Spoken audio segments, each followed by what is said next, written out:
Hey, Fanboy Nation. This is your pal Daffy Duck, and you're watching. We're watching You're watching Fanboy. Fanboy. A fanboy, etc. Fanboy Nation. Dot, I assume Tom. Cole, how you doing, man? Good. How are you?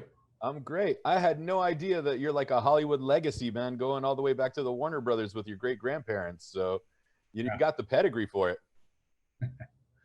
Yeah, they've been in the business since the beginning of time. You know, man, The Last Champion was a lot of fun. I'm a wrestler myself, so when I got to see all the wrestling in the movie and how accurate it was, you know, the move set and everything else that was going on, it really lit a fire under my ass, and then everybody I know that still actively competes. So congratulations on all of that.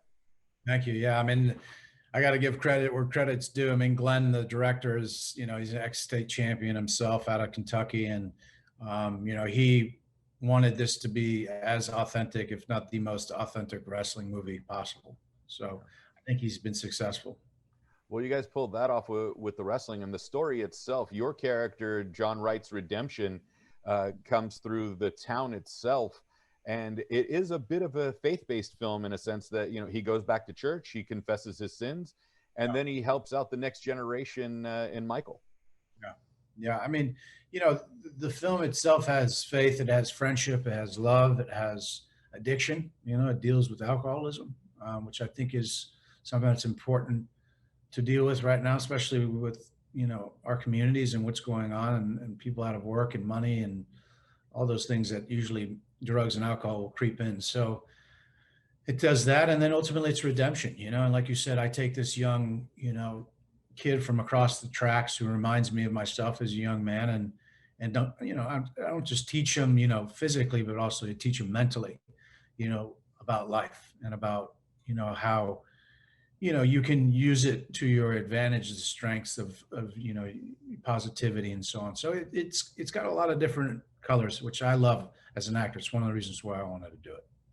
And Sean did a great job as Michael. I mean, he had such a tough life in the film, and, you know, an absentee mother who's an alcoholic and so on and so forth, without giving more spoilers in the first quarter of the film.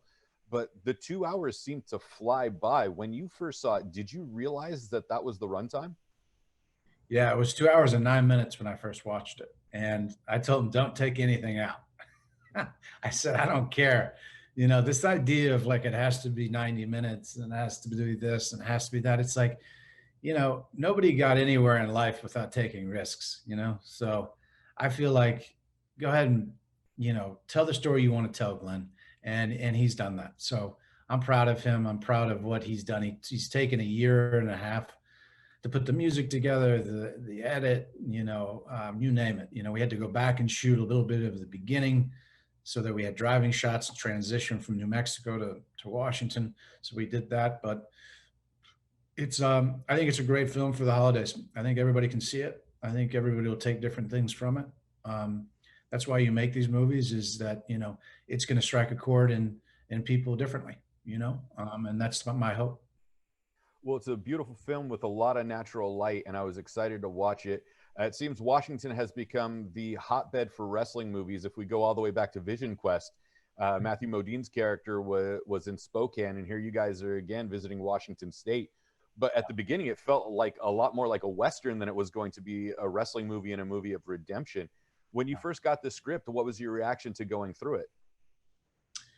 I basically flew from Vancouver. I just finished 4 seasons of a show called Rogue, and I was flying down from Vancouver to LA to come home, and I was exhausted. You know, I was done reading scripts. I've been doing it for 4 years. You know what I mean? I was just like, let me read this thing. So I'm on the plane, I'm reading it, and I landed in LA, and I called my agent. I said, you have to set up a meeting with Glenn and I.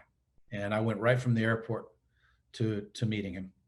And I got great conversation with him, with his wife, Hallie, and they offered me the role. And I was, very happy, because I had a feeling that there was nobody else that could do this except me. Well, you're right about that, man. I know that The Last Champion is set for December 8th. Give everybody one last reason why to watch The Last Champion when it becomes available. And if you have social media, where can we find you to connect? I'll leave you with a quote, and that's "Heart has no rival," and that's the quote of this movie. And then as far as Instagram, I'm Cole Hauser 22 at Instagram, and then Twitter is Cole Hauser 22, I believe, as well. I think.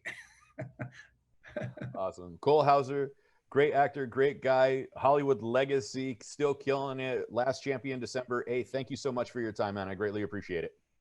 Have a great holiday. You too.